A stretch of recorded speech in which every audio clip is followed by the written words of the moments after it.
अस्सलामुअलैकुम व्यूवर्स, जैसा कि आप जानते हैं पाकिस्तान और साउथ अफ्रीका के दरमियान सेकंड टेस्ट मैच जारी है। आज उसका डे 2 था। कल जब डे क्लोज हुआ तो 259 फॉर 5 थे पाकिस्तान के। उस वक्त जो क्रीज पर बैटर मौजूद थे साउथ शकील और सलमान अली आगा, दोनों ने आज आकर मॉर्निंग में अच्छी बैटिंग की, लेकिन फिर वही हुआ जिसका अक्सर हम जिक्र करते रहते हैं, जहां हमारा फेलियर अक्सर हो जाता है। और वो है हमारी जो टेल है, वो जेन्युइनली टेल है, वो आज तक अपने आप को इम्प्रूव नहीं कर सकी। आप देखें, अगर पाकिस्तान की लिस्ट निकाली जाए तो जो टेल पाकिस्तान की है वो सबसे पुअर परफॉर्म करती है दुनिया में किसी भी टीम की टेल के मुकाबले में। आप देखिए, पिछले टेस्ट मैच में एक इनिंग्स में 15 पे रन बना सकी, आखिर की 4 विकेटें, दूसरी इनिंग्स में भी 15-16 रन। आज 17 रन के अंदर अंदर सारे जो नीचे के 4 बैटर्स थे वो आउट होकर चले गए, वरना 313 फॉर जब 6 थे पाकिस्तान के, उस वक्त लगता था कि शायद पाकिस्तान 350 या 370 तक रन कर ले, जो कि मैं समझता हूँ पाकिस्तान के लिए बहुत अच्छा होना था। लेकिन फिर वो सारे लड़के आउट होकर पवेलियन चले गए। और कश्यप महाराज की तारीफ करनी होगी कि जैसे कल पहले दिन में उतना लीथल नहीं लग रहे थे, लेकिन जैसे जैसे टाइम गुजरता गया उन्होंने बड़ी ज़बरदस्त बॉलिंग की और 7 विकेट्स लिए।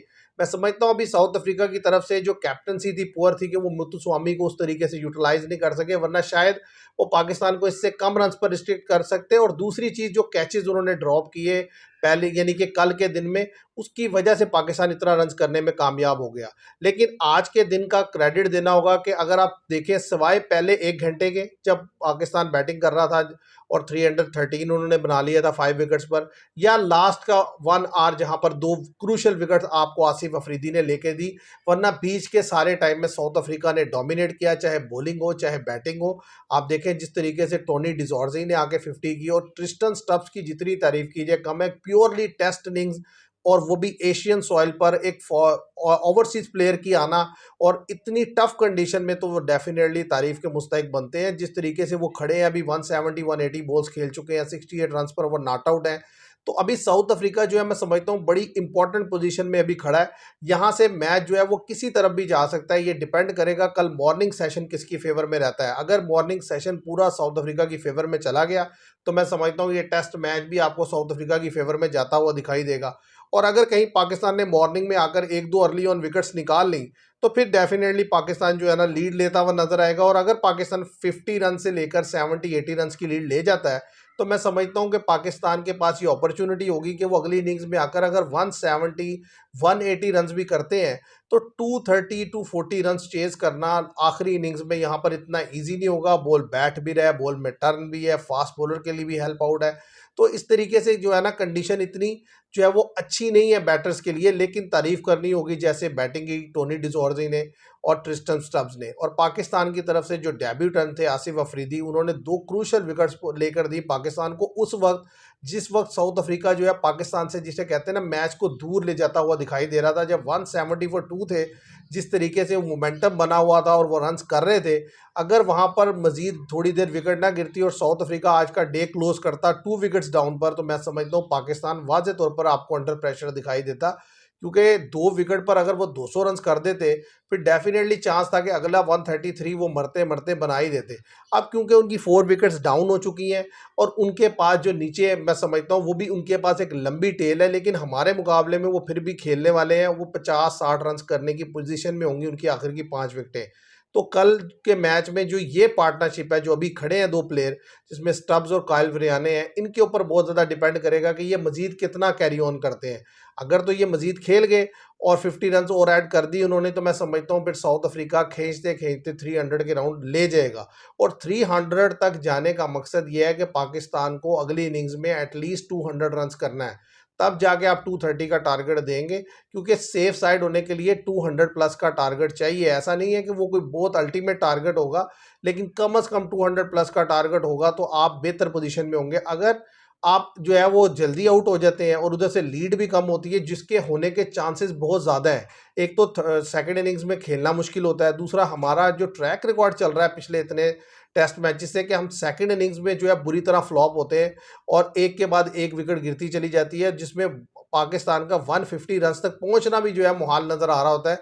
तो ऐसी सिचुएशन में लीड ना होना जो है पाकिस्तान के लिए बहुत बड़ा जो है ना वो सेटबैक हो सकता है। अब देखना ये है पाकिस्तान कल के दिन में किस तरह की बॉलिंग करता है। आज तो आप देखें कि नुमान अली जो आपका मेन हथियार था वो उस तरीके से आप यूज़ तो आपने किया, लेकिन वो उतना इफेक्टिव साबित नहीं हुआ कि आप देखें 21 ओवर्स उन्होंने किए लेकिन वो विकेट नहीं ले सके।